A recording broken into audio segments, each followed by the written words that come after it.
Welcome to the League of Women Voters and the Alliance for the Arts Virtual Candidates Forum. Some of the League's voter service activities include candidate forums and voter guides. This information is made available to the voting public to help in their decision-making process.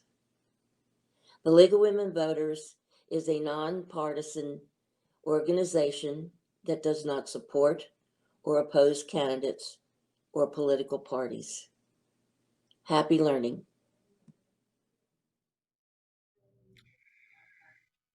Welcome to a candidate forum presented by the League of Women Voters of Lee County in conjunction with the Alliance for the Arts. The purpose of these forums is to inform the voting public of the opinions of the candidates running for office. It's not a debate. There will be no crosstalk between the candidates. There won't be any comments from one candidate on another candidate's position.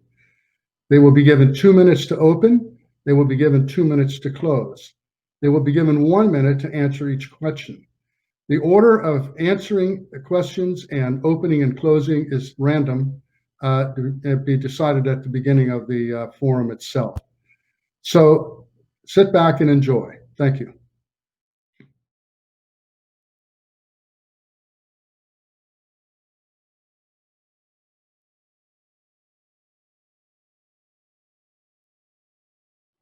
Welcome to the League of Women Voters Forum in conjunction with the Alliance for the Arts with respect to the U.S. House seat District 19 in southwestern Florida. This is a forum, not a debate, and the candidates for that position, for that seat, will be answering questions for 1 minute at a time. They understand the rules. I think I've explained to you in a little preview video how this works for the League. And with that, since we're all ready, I'm going to go ahead and it's not quite alphabetical, but I'm going to tell you whose turn it is. And the first person to give an opening statement is Mr. Post.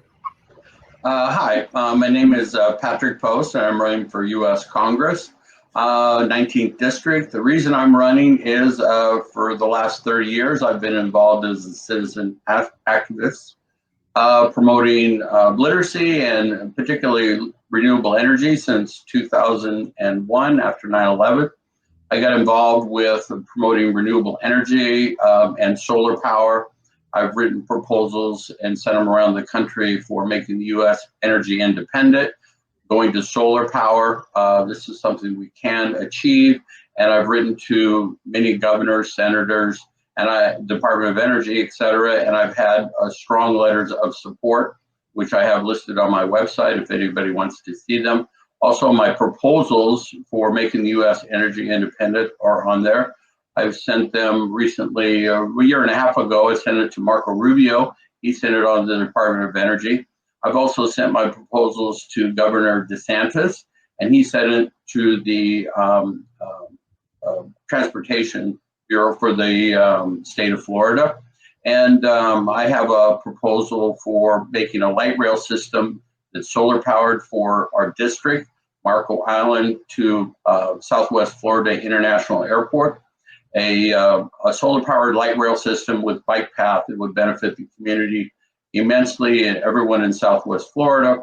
And I'm actively promoting that. That will be something I would promote in Congress and try to get funding for. And I think these things will help tremendously. My main goal is to get the US and the world off fossil fuels and onto solar power.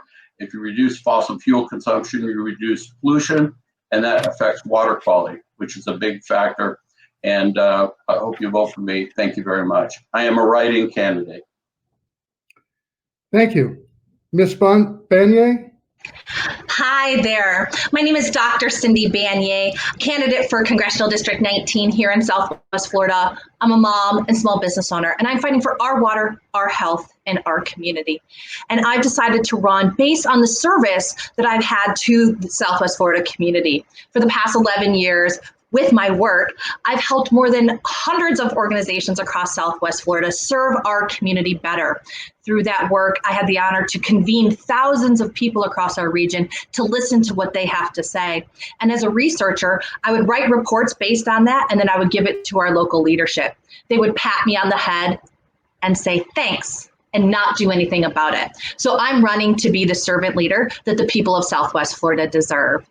I'm going to take that commitment to our community, as well as my expertise in designing public policy and governance structures that serve the people. So prior to that, and throughout my career here in Southwest Florida, I've worked to make government systems more efficient and effective. Before moving to Southwest Florida, I worked with more than 25 countries around the world, helping them to design evaluation policy that's efficient and effective. I've also published extensively on good governance and community development around the world. I'm going to take that technical expertise along with my commitment to serve the people of Southwest Florida. And on top of that, what somebody like me, a single mom, could possibly be doing in Congress, or how could they serve our community and really get in there and fight with the likes of Donald Trump. You have a fighter in me.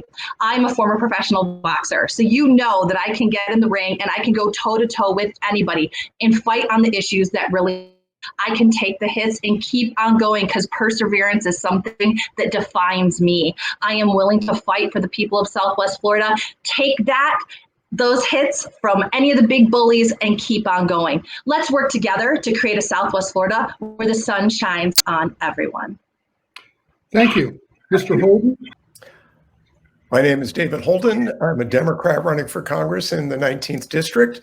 I was the Democratic nominee in 2018, and I thank the League for hosting this forum, and I thank my fellow candidates for participating today. It's good to see you all. I'm running for Congress because of the values instilled in me by my parents, Harvey and Nikki Holden. They were hard workers. Both of them were the first in our family to go to college. My dad, as a result of his service in the U.S. Army Infantry in World War II, through the GI Bill, and my mom, through the generosity of her parents. Her dad was a businessman who was able to send her to college. And their experience of breaking that barrier in our families opened the door for me and my sister and all my cousins to go to college and experience the American dream the way we have had it for so many years up until lately. And they weren't just interested in education and hard work to get ahead. They were interested in giving back to the community. Both my parents were Scout leaders. The Boy Scouts were a critical part of my childhood and my upbringing, and the values of Scouting are values I still hold dear to heart. They were involved in the civil rights movement. They were involved in helping to stop the Vietnam War. And so I grew up in an atmosphere where it wasn't just enough to do well for myself, but to give back to the community. And throughout my career as a business person, I've always been passionately involved in my community, as a volunteer, as a leader, as a political activist.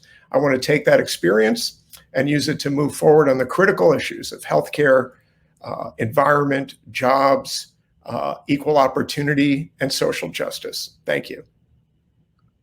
Thank you. Ms. McLaughlin? Hi, friends. Thank you so much for having me. Since this is the League of Women Voters, I would like to take an opportunity to point out that just 100 years ago, women were fighting for the right to vote through the suffragette movement. And now here we are, we have 2 women running for this congressional seat. And I think that is something to be incredibly proud of, just to see how far we've come and how great this country is. I am a Republican candidate.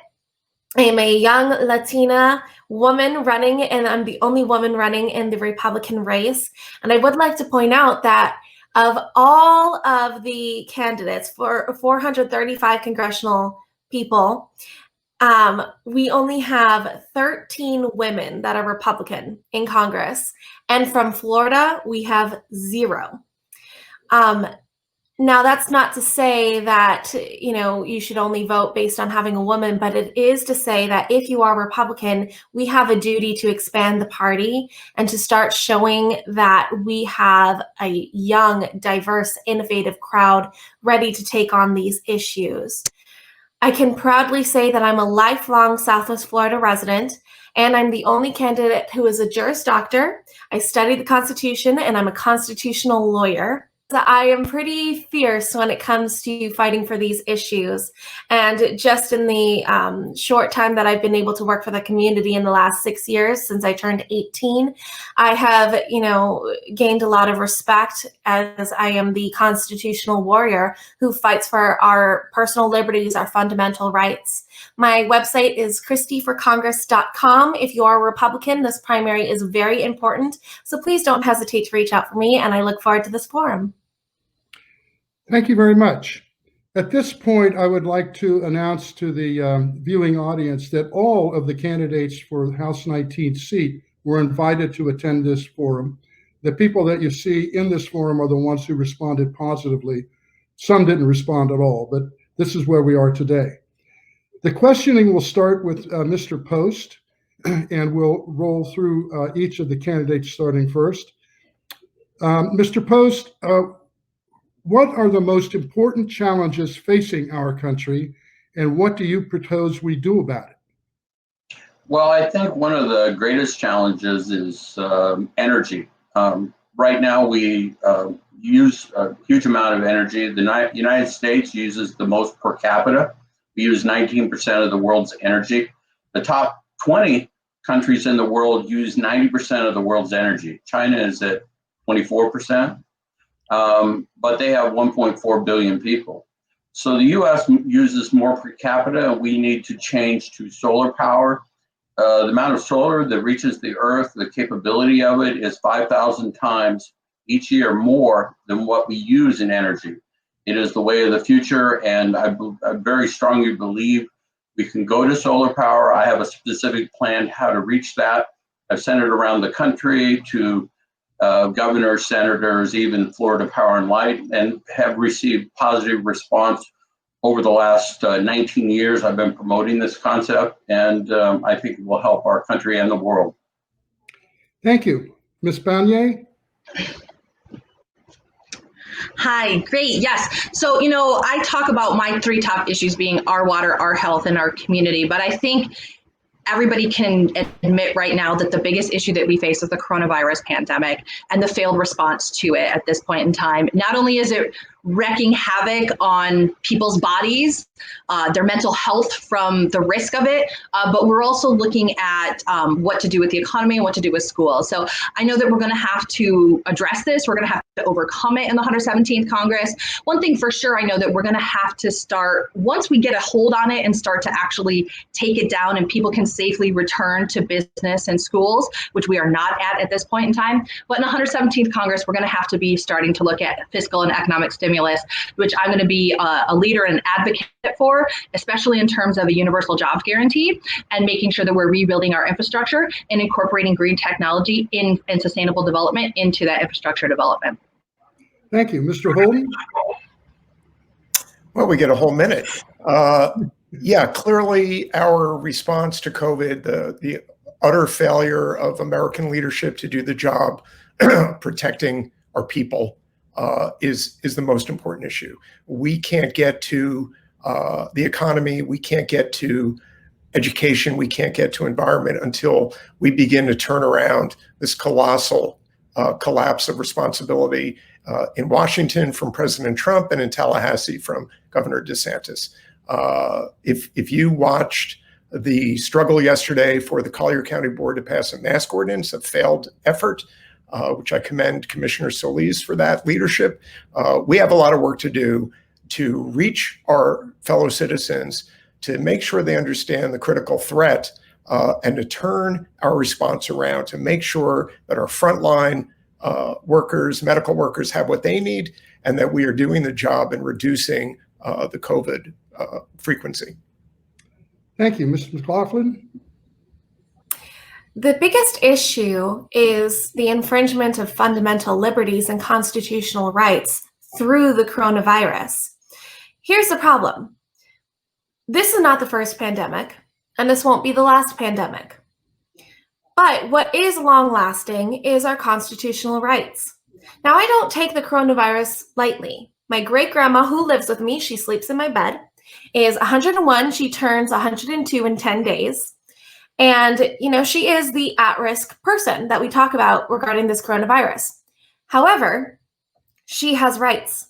She does not want to wear a mask. In fact, that would lower her oxygen. She wants to go out. She wants to go to restaurants. That is her right to choose. Healthcare is very personal. It's very intimate. And no other individual, especially not the government, can make general mandates on the health and well-being of the individual. And the issue is fundamental liberties. Controlling the spread often means controlling the people. Thank you. Ms. Banye, do you support banning or restricting assault-type weapons? And if so, in what way? Yeah, thank you for that question. So I am a Moms Demand Gun Sense candidate. And as a mom myself, I think it's extremely important that we create an environment and a community that is safe for our kids.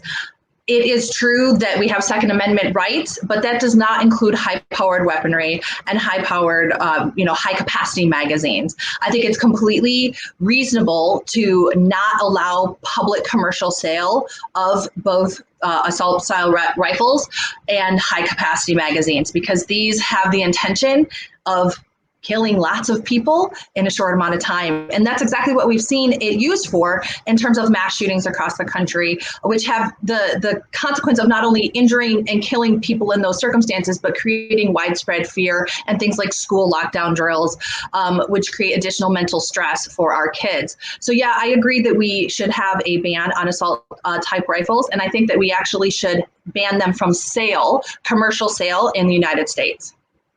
Thank you. Mr. Holden? Yes, I am a gun sense candidate named thus by Moms Demand Action. I'm also a law-abiding gun owner, and I strongly support a ban on assault weapons and all military-grade weapons. I think that those weapons should only be in the hands of our military. We do have a right under the Second Amendment to bear arms, but we also have a responsibility to make sure that when we do own firearms, that we do so safely. We need to close the loopholes on background checks. We need universal background checks. We need to make sure that people understand how to use a firearm or are trained to do so. I believe in the fundamental rights guaranteed to us in the Constitution, but every right comes with responsibilities. And we have seen American carnage, gun deaths beyond anything imaginable, gun deaths that don't happen in any other industrialized nation. Because of our lax gun laws and because of the influence of the NRA. Thank you. Ms. McLaughlin? I'm not in favor of any assault weapon ban, especially since the constitutional language "shall not be infringed" is unambiguous. That is our constitutional right. It's our Second Amendment right. Now, when we say that assault weapons should only belong to the military, that was the point of incorporating the Second Amendment into the Constitution, because it was the colonists, it was the Continental Army that had to arm themselves against an overreaching government. And it's to protect yourselves from that overreaching government. Now, I would like to share an anecdote. I am a certified teacher in the state of Florida. I spent time in a fourth grade classroom. We did have a red alert once in which there was an unidentified person on campus. Turned out fine, not a big deal. But in that moment, knowing the issues of school shootings, I would have felt a lot safer as the teacher and protecting myself and my 44 students if I was armed. Thank you. Mr. Post? I was brought up at a time when the National Rifle Association was revered in the United States, right along with the PTA and the YMCA. That is not the case today. When I was 10 years old, I got my gun safety certificate sponsored by the NRA. And I come from a family of hunters. I'm from Oregon, and we grew up. We went hunting as a family every year. We did not use assault rifles. And I think that there is common sense that can be with gun ownership. I think it's great that people have guns and to protect themselves reasonably. But assault weapons and large magazines are only designed for sport target practicing and for killing people. Those are the two main things for them. Nobody would ever go hunting with them. And so I do not support anyone owning assault weapons like that. I believe there should be a ban on that. When the Constitution first came out, there was much less use of that. So thank you. Thank you. Mr. Holden, what do you propose that we do to find common ground within partisan politics, which I believe is pretty apparent in Washington these days? Well, I think first of all, we continue to do what we're doing right here, right? We have candidates with very different views, but we're able to exchange those views in a respectful manner, to listen. I've learned quite a bit from the Republicans that I have had an opportunity to debate and to participate in forums with. And this is a job, this is work from the heart, right? My work in the world has always been about crossing boundaries and having difficult conversations, about listening, about making sure that the other person feels heard. We're not doing that. But underlying that is what I call political corruption, because we have unlimited billions of dollars being spent on our campaigns at every level, much of it untraceable dark money. What the people want, as opposed to what the big donors want, are very different things. So in order to lower the temperature, part of it is hard work, and part of it is structural reforms on how we fund our elections, how we fund lobbying, and how districts are drawn up. Thank you. Ms. McLaughlin? So I am proud to say I am the only Republican candidate here. So, David makes a very fair point that it starts here. It starts with these conversations on, the candidacy level of willingness to communicate and to, discuss these issues and debate them. So that's one. We need less politics and more legal constitutional arguments. I think that's an important step. And my vow was to be a purely grassroots candidate. I don't think Southwest Florida can be bought. This is about the people. This is about representing the people. And my vow is to only answer to three things, and that's God, the United States Constitution, and Southwest Florida. So when you answer to the people, I find that there's a lot less of the swamp when it comes to candidates having back-end deals and the actual Congress people having back-end deals using their power for clout and money. Thank you. Mr. Post? Well, I think one thing we need to get back to is having respect for each other. I'm 65. I grew up when Walter Cronkite was one of the main announcers, and people, where they disagreed with each other in Congress, they still had tremendous respect for each other. And we have gotten more and more away from that. I think term limits would help with that. I don't believe anyone should be in Congress for a lifetime. I think 4 terms for the House and a couple terms for the Senate is plenty long enough. That's 20 years of service. We need to let other people come in instead of having career politicians. They basically get their support from big donors, and then their main focus is to keep those donations going. So I think we need to get back to civility, respect for each other, and it will make a much better Congress. We need to look back in time and see how good it was 30, 40 years ago. Thank you. Thank you. Ms. Banier?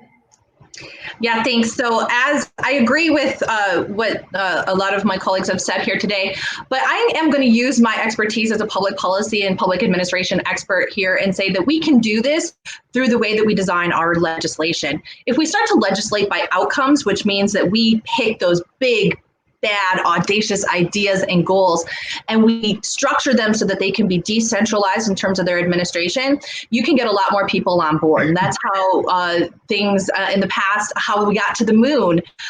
It's by setting those big goals and then working together across them. I think it's also really important to have somebody who has a history of bipartisanship, and I am definitely that person. Even just recently during the COVID virus, I built a bipartisan coalition of candidates across the state of Florida with more than 51 candidates advocating for ballot requirement reductions because of the pandemic. And it was all because we had a single goal and we were able to build a coalition around that. I've also built coalition with hundreds of people around the Southwest Florida to meet those goals across the political spectrum. These are skills that we need right now in Congress.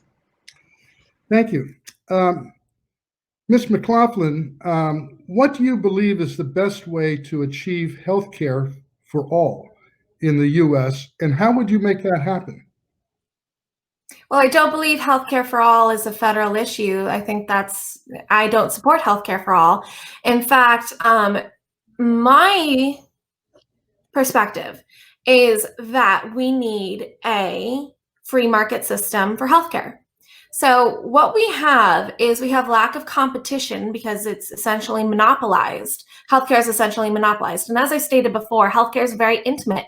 It's very personal. No government can make a blanket decision on the healthcare for all people.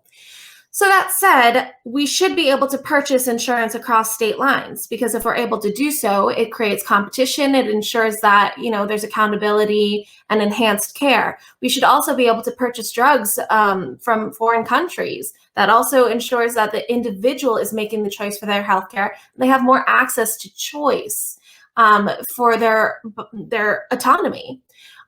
When we say healthcare for all, it's a farce to imply that the government can make decisions on our personal liberties.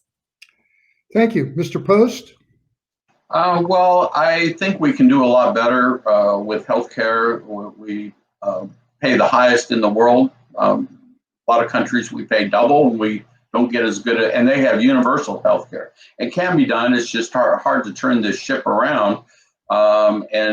Because we're all set up with all the doctors, all the hospitals, and the healthcare providers. We have excellent healthcare, but it's not available to everybody.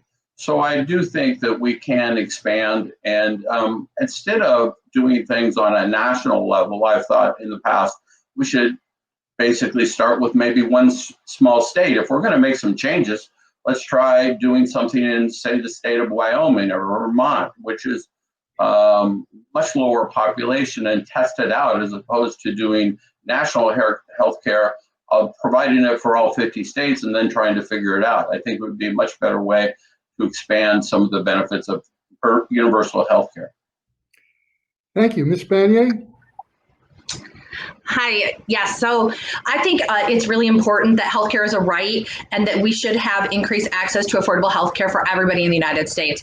I'm a proponent of Medicare for all, so making sure that we are reforming our Medicare system to expand and give access to everybody. I'd like to see reforms within that as well, particularly based on the Japanese healthcare model, where there's cost setting from the national government with a decentralized implementation as well as a sliding scale user fee. So that means a student is only going to pay a small amount, $5, like I paid as a student in Japan, compared to somebody who has a job.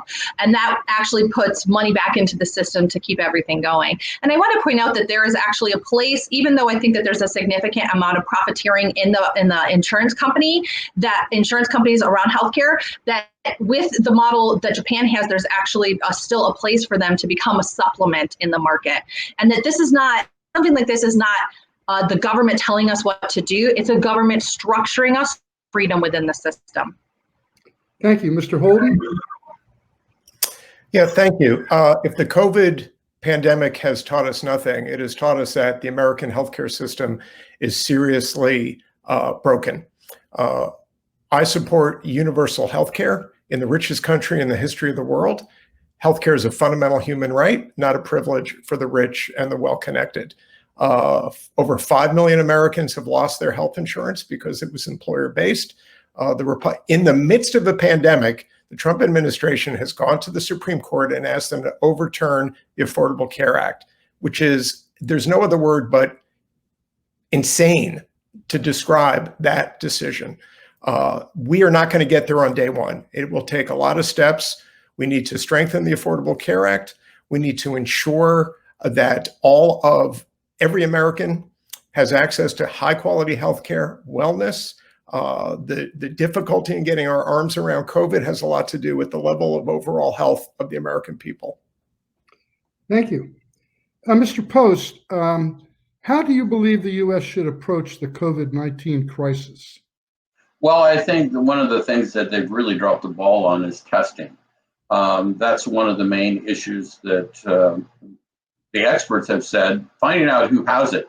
It's very elusive. I have family members that have had it. I have a sister and brother-in-law living in Las Vegas. They got it early on I believe, the first round, the 1st of May.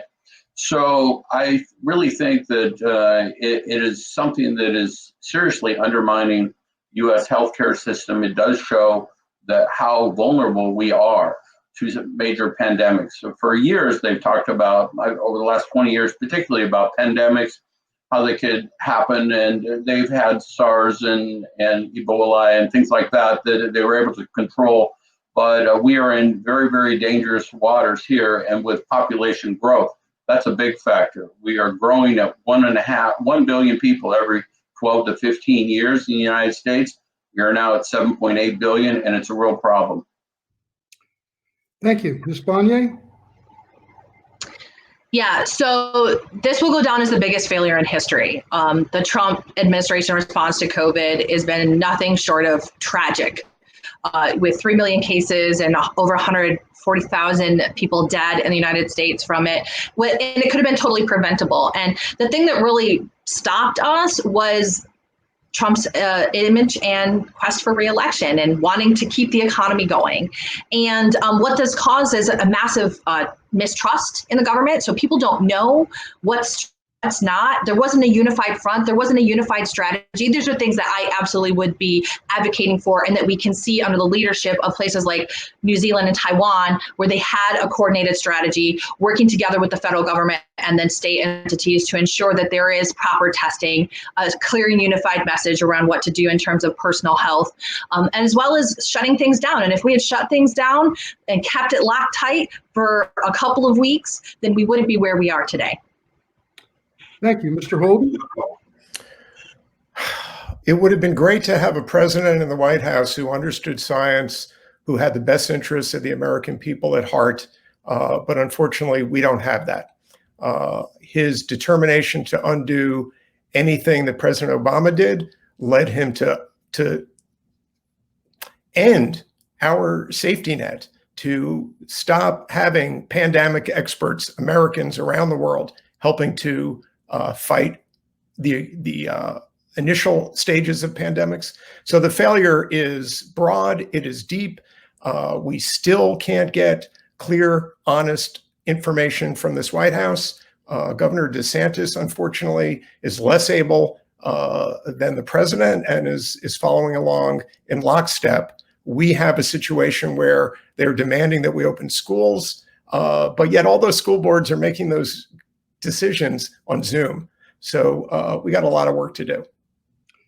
Thank you. Ms. McLaughlin?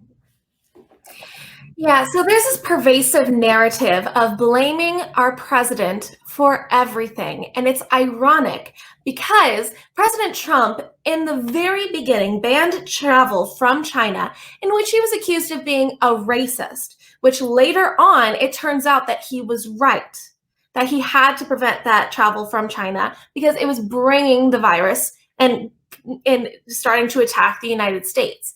Now, we talked about the economy and everyone mentioned the broken economy, but then we also at the same time talk about how we want to keep everything closed down and we want to stop people from working, and that is what is breaking our economy. We talk about the science, but we just saw in Orlando that they're reporting 98% of cases of COVID-19 when actually it turns out there was only 9.7. That means the science is wrong and that there's an agenda attached. We know for a fact that pediatricians on MSNBC yesterday were talking about how they all want their children to go back to school, and I want Americans to go back to work. Thank you.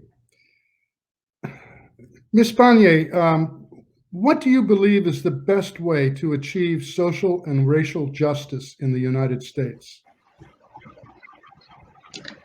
Wow, that is an extremely complicated question to answer in 1 minute, but I think it really starts with listening and, honoring people where we are. For instance, I'm Dr. Cindy Banyai because I've earned that title. And I think recognizing people for their accomplishments and their contribution to society is a good first step. I think that we need to not only have things like truth and reconciliation processes, particularly with our Black community. But we also need participatory processes in our government structures to ensure that what's happening in our communities and all the way up to the national level is really aligned with what people want. And this is something that I've dedicated my entire career to, is how do we get people actively involved and engaged and listen and have their voice inform the process. And that simply doesn't happen because bureaucrats think it's too hard. And there's a lot of people who just don't want to have uncomfortable conversations, and they like to sweep the ugliness under the rug. But I think it's time to engage in those conversations. Thank you. Mr. Holden? Yes, 1 minute for social and racial justice. Well, we've got a lot of work to do, clearly, and the murder of George Floyd was the trigger of an issue, a conversation that has been ripening for many, many years. Systemic racism exists in this country. It goes back to our earliest days.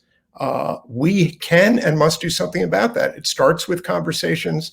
It starts with respect, but it also involves the harder work of changing our laws and our institutions to make sure that every American, regardless of color, ethnicity, orientation, or nation of origin, has equal access to the American dream. And that simply hasn't been the case for centuries. So these are hard conversations. This is another job that starts with the heart and moves to the head.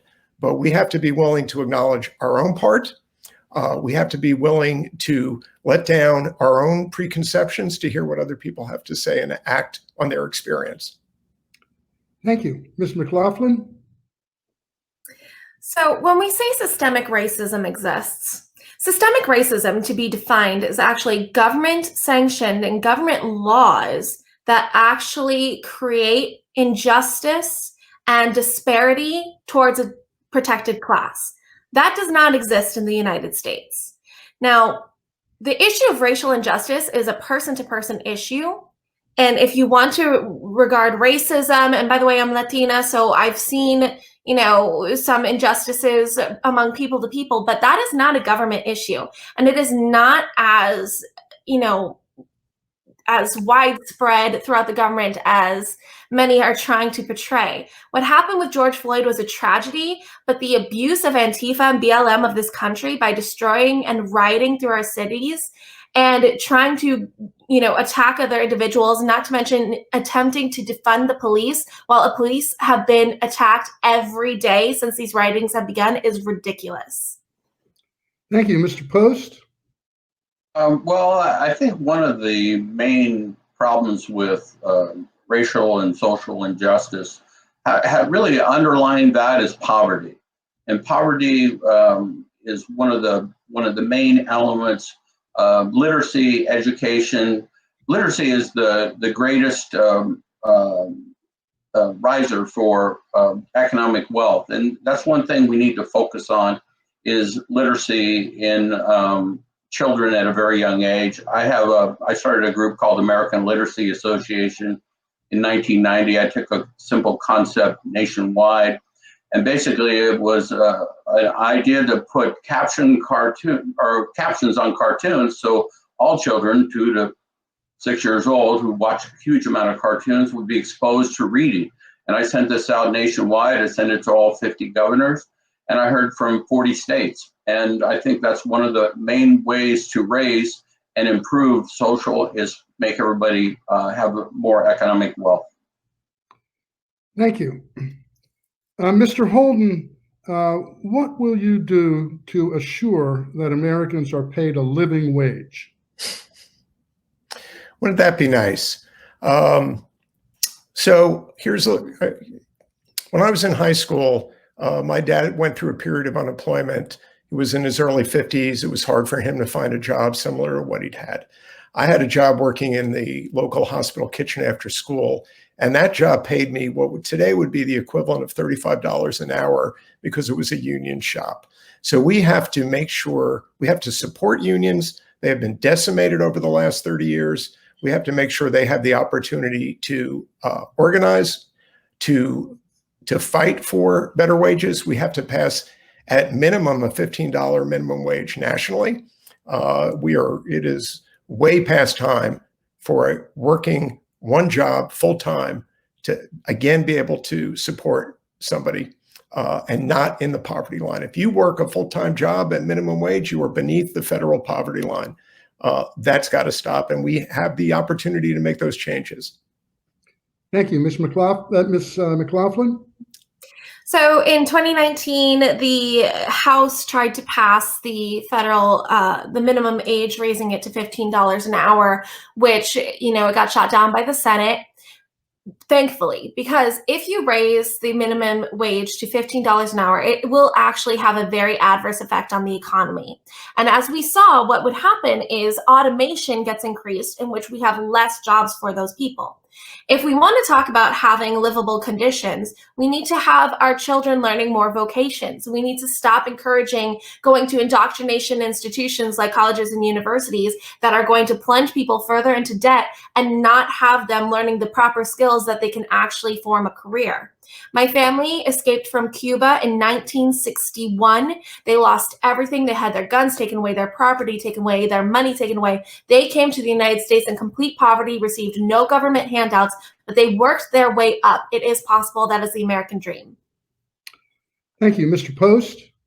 Well, I really believe that the society continues to lose more and more value at the lower end. The wealthier become wealthier. The society is set up so that the people at the top make the most money. I do support a living wage. I do support $15 an hour. I think that basically people would be willing to pay a few cents more for a hamburger at a McDonald's.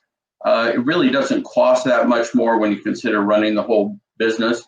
And I think we need to help those people at the bottom of the economic level. They're working, trying to have their families taken care of through their jobs. Sometimes they're working 2 and 3 jobs. And we need to raise this up so we don't have so many people at the bottom barely getting by, trying to take care of their families. And I think the United States government can take a major lead in promoting higher wages as well as creating jobs. Thank you, Ms. Badier. Yes. So I think that I would absolutely support legislation around a $15 minimum wage, but I think that we can think about this in a different way.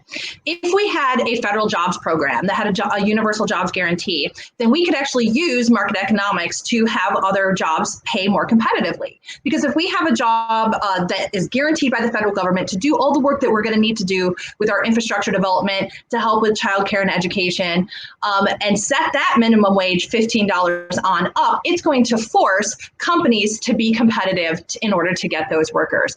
And I think that this is a really smart way to move our economy forward and to provide a minimum standard of living for people in this country. I do not think, although I think that vocational and technical education is an extremely important component, you can see from the data and research that I've done in Southwest Florida that's currently on Twitter that we need to be careful about how we advocate for that. Thank you. Ms. McLaughlin, how will you ensure fair elections? So when it comes to fair elections, we have to have accountability. What we saw in Broward County in the 2018 elections was a huge issue.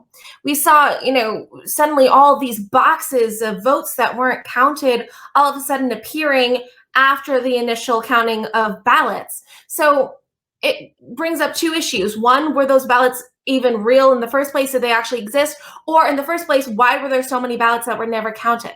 Fair elections need to be accountability in counting votes. Now, we have a lot of dispute on the validity of mail-in ballots. Florida is actually a pretty good state when it comes to mail-in ballots. We do a pretty darn good job, but that is not to say that every state does that. We have a huge issue and we need to have tracking when it comes to mail-in ballots. We need to ensure that it is coming from that individual, and we need to make sure the voters are actually alive and they are citizens. Thank you. Mr. Post? Well, I think we have had major problems with fair elections. I definitely believe that mail-in voting is the way of the future, considering the COVID-19 virus. It would help a lot, and I think a lot more people would become involved in the issues. And some people just don't want to go vote. In some elections, we have only 50% turnout. I think it would be much higher, and you would get a lot more cross-section of people if we could expand mail-in throughout the United States. I think it's the way of the future. And I think also that there should be no predictions by different people that are at polling places asking people how they voted and things like that. I think that's a turnoff when in certain states you have it out there, and then some people don't go to the polls that night because the election's already been decided. And I think we need to do away with that. Thank you. Ms. Bonnier? Yes, thank you. I'm very fortunate. Well, we're very fortunate that we're in Florida and we do have vote by mail. And it's actually been proven to be one of the most efficient and effective ways for voting with very, very little instance of fraud. I think there was a recent report that showed across like 5 different states, the incidence of fraud with vote by mail was 0.0025%, which is very, very minuscule amount. What we do really need to think about in the state of Florida is whether or not our local supervisors of elections, who are, by the way, partisan and elected partisanly, are acting fairly for all candidates in their region. Because there's some incidents that sometimes they will actually tip off their party candidate and to get more votes in, which is not fair. And we need to think about how we can get more people access, that we have voting locations and early voting open in areas, and that also we're making sure that there's regular people who are candidates that have access to the ballot. Thank you. Mr. Holden? Yeah, fair elections, fundamental to our democracy. I think a mail-in system is by far the best way to ensure the broadest possible participation. If you look at Oregon's experience, they've had mail-in only for probably close to 20 years. I don't know exactly. And they have had a great upsurge of participation. We've seen this year, and we've seen over the last 20 years, that the Republican Party nationally has realized that voter suppression works for them. So if you look at how polling places are placed, how they are manned, we have a real problem. I think we have to look at a federal solution where we have a federal commission to hold our elections, to make sure that everyone has an opportunity to register and an opportunity to vote. There are a series of reforms that we can implement very quickly if we choose to, but it's something we very much need to do. Thank you. Mr. Post, what is your position on access to women's health care, including that family planning services? Well, I think it's critical for the U.S. to have that. We need women to make their own choices. Men should not be directly involved in controlling all of this. You have commissions, and sometimes it's mostly a men commission that are evaluating it for their state or their city. And I really think that this is something that women should take the lead on this. I do believe in their, reproductive rights. Possibly things need to be maybe tightened up a little bit as far as some of what goes on. But I really think that we can improve women's health care and making them the decision maker. I think this is a fundamental right. I don't think that you can legislate this and make changes to it, because it opens up a whole bunch of other problems and causing legalities and things like that. Thank you. Ms. Bonnier? Yes, women's health is extremely important. I can speak from the position of a woman who is fully capable of making her own decisions about what happens to her body. I believe that we should have access to family planning services. And I always find it really interesting that the same people who are against abortion are typically also against family planning services, such as contraception and, safe sex education early on. But these are the things that kind of stop the thing that they're really worried about. So, as somebody who is pro-choice, I do believe that a woman has a right to choose, that the government should not be telling women when and where to have a child, especially when we don't have really great supports for those children when they're born. And there's a lot of shame that often comes from those very same people and institutions when you are a single woman that ends up pregnant and having to raise a child on your own. So I really think that we need to have protections, and remember that in the United States, we believe in freedom. And freedom means that I don't owe you an explanation for anything. Thank you. Mr. Holden? Yes, I believe that women should have the exact same right to make their healthcare decisions that I do as a man. Abortion is healthcare. We have a historically low rate of abortion in this country right now. And if, in fact, you want to discuss how to reduce that further, there are 3 ways that we can do that. We can make sure that everyone has access to free birth control. We can make sure that we educate our children about their fertility. And we can make sure that we fund adoption services for those that choose to go that path.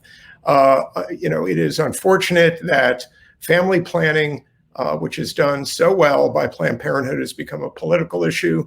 Among the founders of Planned Parenthood were President Bush's grandparents. It's unfortunate that we keep finding ways to pull people apart. This is a fundamental right that women have. I will always support that right. And I am not going to back down on that. And that's something that I look forward to taking to Washington. Thank you. Ms. McLaughlin? When we talk about fundamental rights and freedoms, they also apply to the child. I am pro-life. And when a woman is holding a child in her womb, her body is no longer exclusively her own. That child has a fundamental right to life. That is a freedom right. Now, we see some states who allow abortion all the way up to term. That is a viable child who can live outside of the womb, and yet their right to life is being taken away. That is a travesty. I want to defund Planned Parenthood. In fact, I was there last week protesting against them in Fort Myers. This is not a fundamental right. It is not healthcare. And when we talk about, applying the same standards that are going to prevent abortion, I'm actually in favor of preventative measures, including I'm the only Republican in my race who is in favor of LGBTQ people being able to adopt children.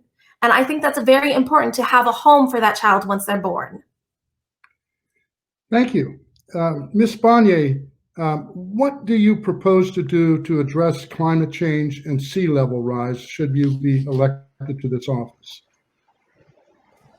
Yeah, that's absolutely an important question for us here in Southwest Florida, because we're essentially on the front lines of climate change here. We are at high risk for flooding. We're at high risk if we have a major hurricane come through. So we need to address this. And what I have been doing is making sure that we are aligning with the Sustainable Development Goals and collaboratively around the world to reduce pollution and air emissions that lead to global warming, and working to make sure that we're supporting things like the Green New Deal that will shift our the way that we produce our energy and the way that we consume goods to a more sustainable and environmentally friendly ways. Those are ways that we can work to roll back using some of the provisions found in Drawdown by Paul Hawking, which is very scientifically based, empirical evidence based to reduce climate change. So we need to work on those types of policies, implementing them at the federal and then the local levels. But then we also need to work on protecting our own seashore here. Thank you. Mr. Holden? Yeah, it's if we weren't in the middle of a pandemic, this would be, if not the top issue, the number 2. In 2018, in my first campaign, we were in the midst of a red tide and toxic algal bloom dual crisis. We have yet to address the underlying solutions to that. I was very happy to read Joe Biden's environmental plan. I support his approach and I support his recommendations, and I look forward to helping to pass that legislation next year in Washington. Our environment is our economy here in Southwest Florida. This district runs entirely along the Gulf Coast. People come here because of clean water and clean air and beautiful beaches. And if we lose that, we're Kansas without wheat. We don't have much to offer. So this is something that should not be a partisan issue. And in fact, Republicans 30, 40 years ago used to lead on environmental issues, and I hope they will again someday. Thank you. Ms. McLaughlin? So I'd like to point out that actually most Democrats opposed the Green New Deal because it was ridiculous.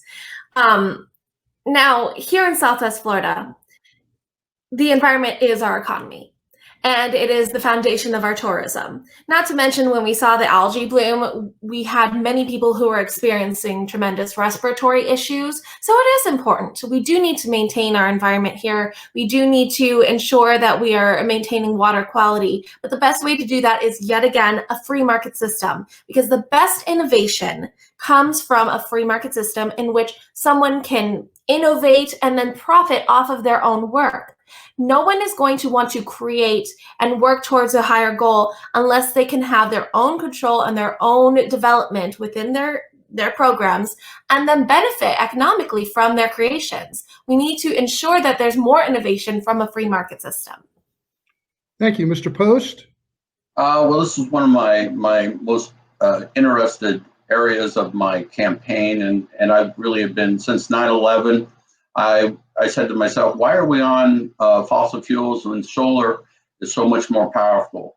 In reality, solar brings 5,000 times more energy than the world uses each year. And it is the way of the future. For every bit of solar that is put on homes and buildings, it reduces fossil fuel consumption because you're getting power from a non-fossil fuel source. I believe the sun can power all our energy needs, and really in just maybe 10 years, I have a plan, $1 trillion plan, over 10 years, $100 billion a year to change the U.S. from fossil fuels to solar power. It is possible. You do see companies doing it. Pulte's one of them, and I support this on all homes and buildings throughout the United States as an alternative to fossil fuels. Thank you. Mr. Holden, what leadership will you provide to increase the level of use of renewable energy sources like solar and wind? Well, I'll be calling Mr. Post once I'm sworn in. We have to move away from fossil fuels. That's not going to happen overnight, but we don't really have a choice if we want to continue to live on this planet. So there is a large role at the federal level to encourage the creation, implementation of solar, wind, and other non-traditional energy sources that have been proven. People may not realize Texas is the leader in this country in wind energy production. And that's because when he was governor, George W. Bush saw that that was a necessary step forward and a necessary way for us to wean ourselves from our addiction to fossil fuels. So, this is the Sunshine State. We should be leading on solar, and we're simply not. The vested interests have made it very difficult. The bureaucracy has made it difficult. A string of Republican governors who have not seen the environment as a priority. We got to move past that. Thank you. Ms. McLaughlin? I'll keep this one very short. The truth with sustainable resources is it has to be economically feasible, and they have to actually be as efficient when it comes to our more traditional forms of acquiring energy. My neighbor, literally right across the street, he is an energy expert, and he's constantly telling me stories about the inefficiency of these sustainable resources.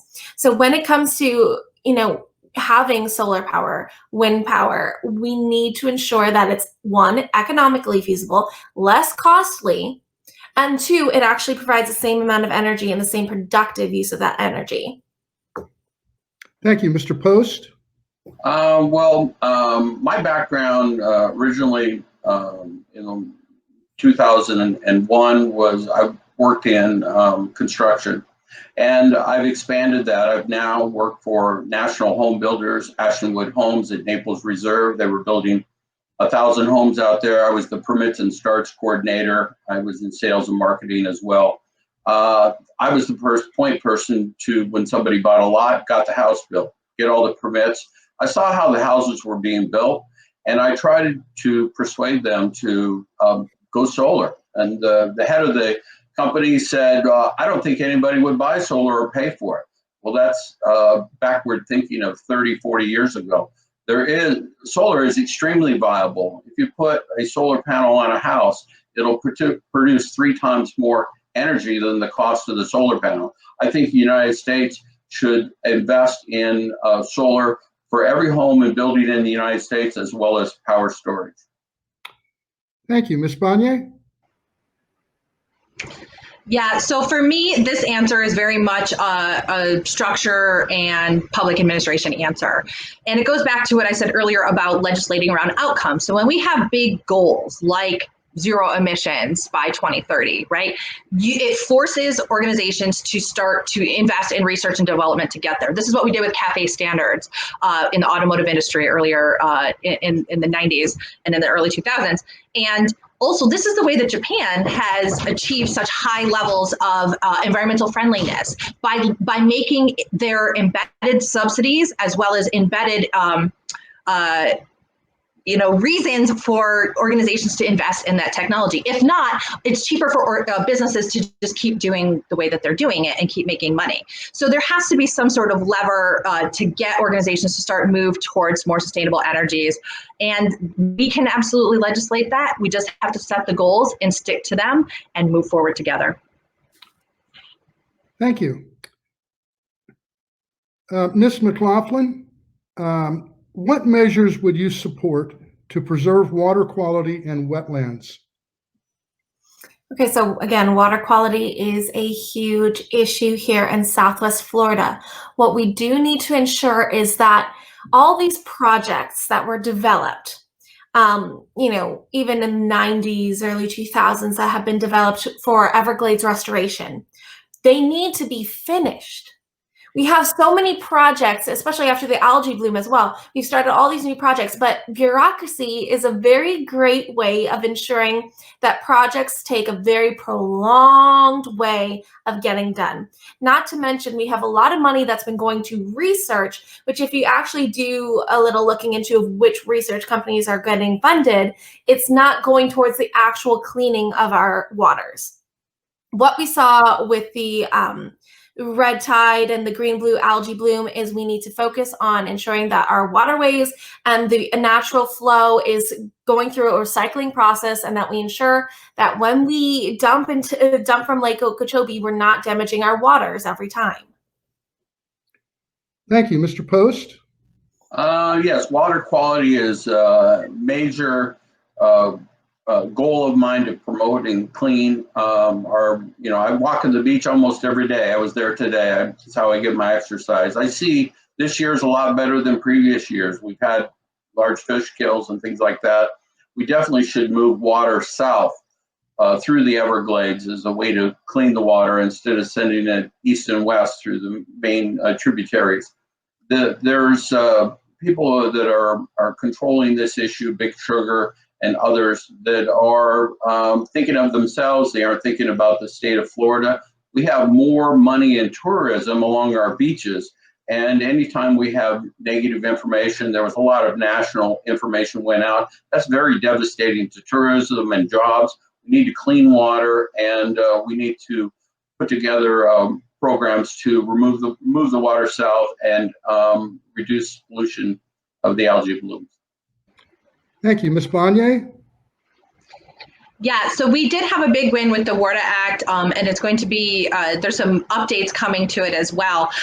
And as was already said, that some of those projects are underway and they've been kicked out. So what we really need to do, and what your next congressperson is going to need to do, is make sure that those, any additional funding for those restoration projects is funded, as well as that they actually get done, because there's been a little bit of a lack of political will around it. It was a big win, and then it became a little bit more complicated.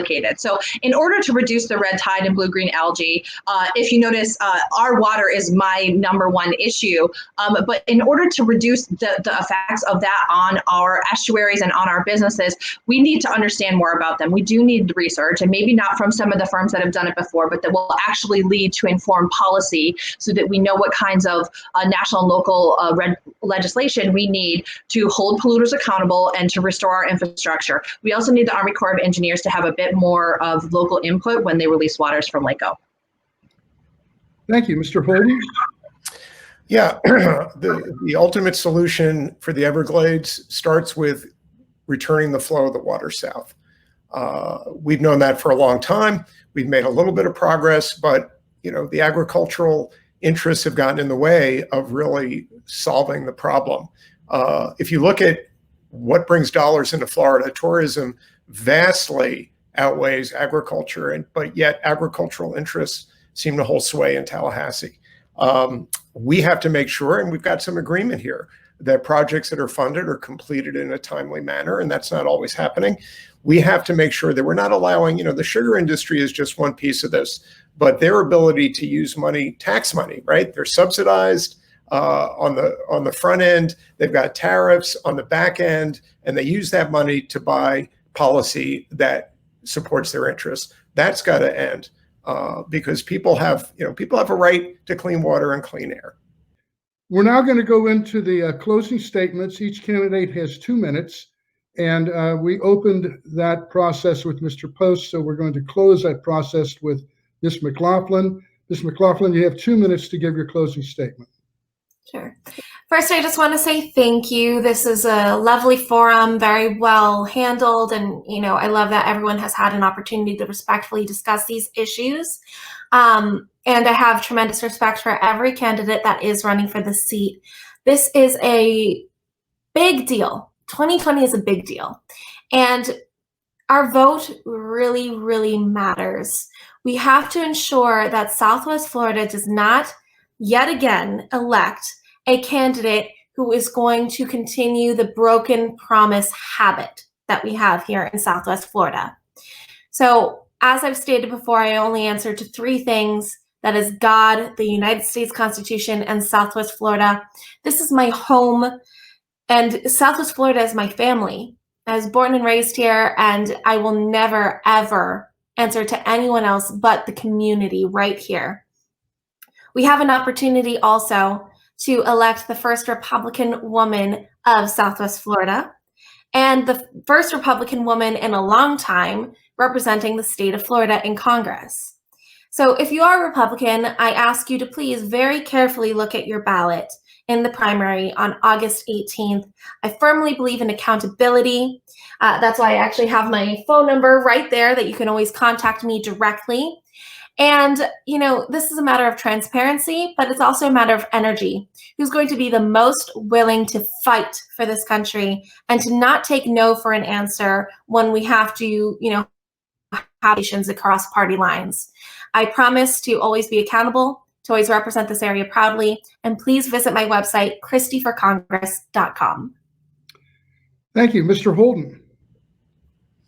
Thank you so much. I thank the League for hosting this, and I thank my fellow candidates for being here. I, too, have a tremendous amount of respect, especially for the candidates who show up for each and every forum. And it's been a real honor to continue to participate in this process. We are at a crossroads. We have seen failed leadership from Washington, Tallahassee.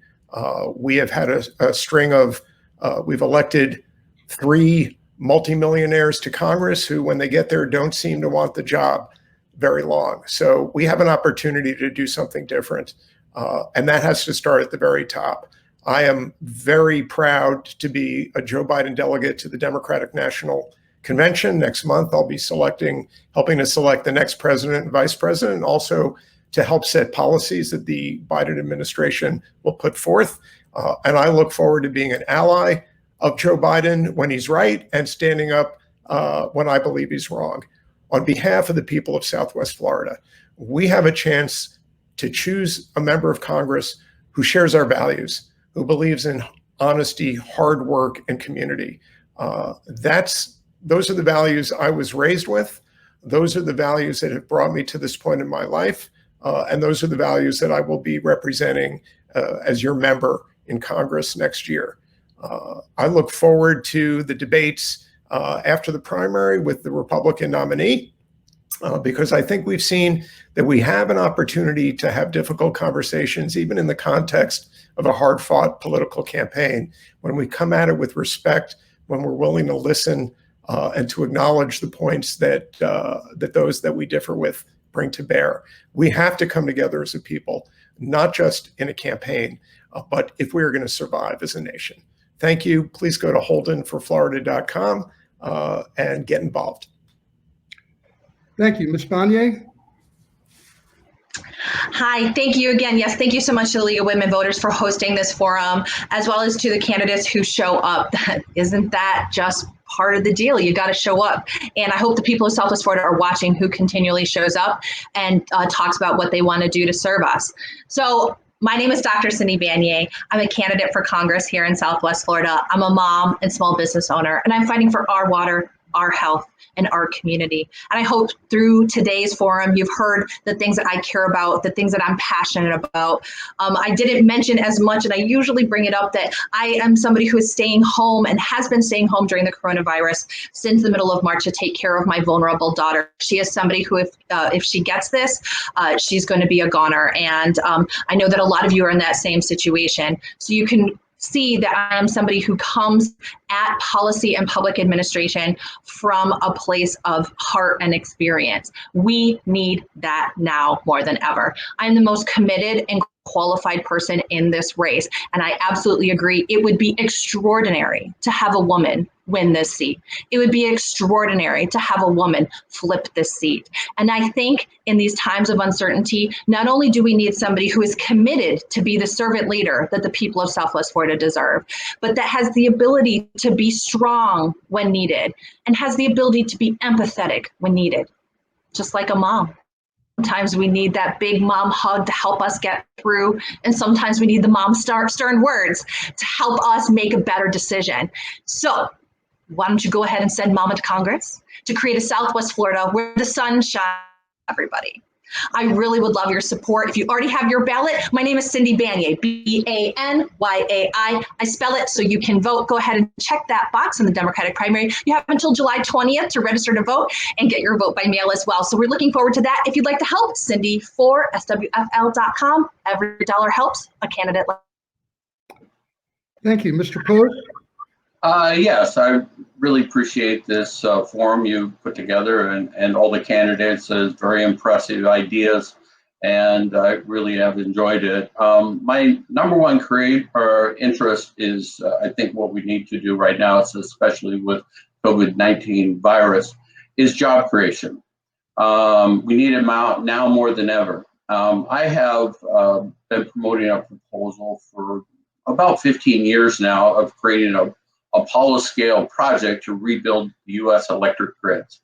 I've learned through research and writing and working on it every day for the last 19 years how to connect to the sun for all our energy needs and why it's viable, and it's actually much less expensive than fossil fuels. What my proposal is that we provide $1 trillion over 10 years, $100 billion a year, to put solar on every home and building in the United States and set up the infrastructure to do that. We need to change from AC power, which was developed in 1880s, to DC power. One thing that very few people even know about that Thomas Edison developed AC power or DC power and tried to promote it. Well, the Chinese are rebuilding their entire electric grid using DC power. It has been used in the United States, and it's a much less expensive and more durable power infrastructure. That's why China is changing to it. They've committed to creating an all-electric car future within 30 years. The reason they want to do that is because of pollution, of course. But that's why they're changing their infrastructure to DC power. The U.S. should do it as well.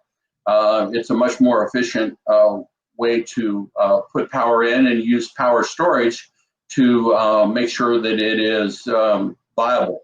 Thank you. I want to take this opportunity to thank the candidates for coming today to answer these questions. The League of Women Voters prides itself in presenting these forums, and we're fortunate to have the Alliance for the Arts to assist us with this year. Again, we thank you and wish you good luck in the election. Thank you. Thank you.